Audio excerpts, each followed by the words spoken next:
Driven by Us is a non-profit group that supports underrepresented groups in the motorsport industry and empowers young people through career advice and networking.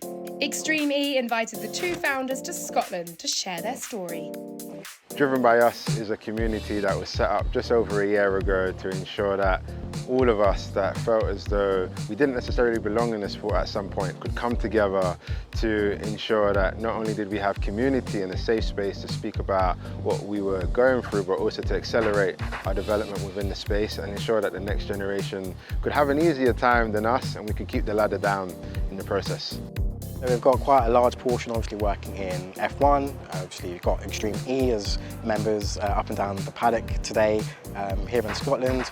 Also in GT sports car racing, whether it be as an engineer or mechanic or logistics or hospitality. So a vast range of roles within the industry. When I first transitioned to automotive, I wanted to go to F1. I remember someone saying to me, you don't just go from automotive to F1. I didn't really know what to say at the time, so I kind of took it as a challenge and like, right, I'm going to kind of meet that challenge and that's where I want to go, work in F1, and it was a dream. For myself, I grew up in Peckham, southeast London, one of the best places, I would say. But there was no motorsport ecosystem there. But that is the same for a lot of people across the country. So that was one element, but there's also the big element where you see people in the paddock that don't necessarily look like you. I remember being in Extreme E for the first time, being the first person of colour, for example. And that was okay for me because I said, as long as I leave this paddock better than I found it, great, and people feel like they can come here and feel included.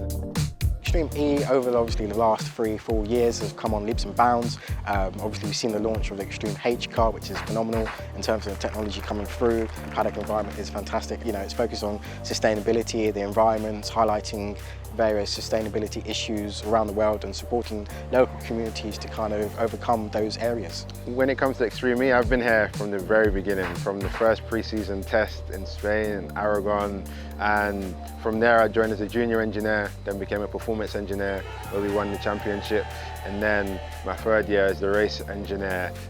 Multicultural society, everyone, all walks of life, just embracing that and having that kind of ethos within the culture, and the experience today at Extreme E has been one of those. You know, you feel very, very welcomed, very, very warm, everyone's really friendly.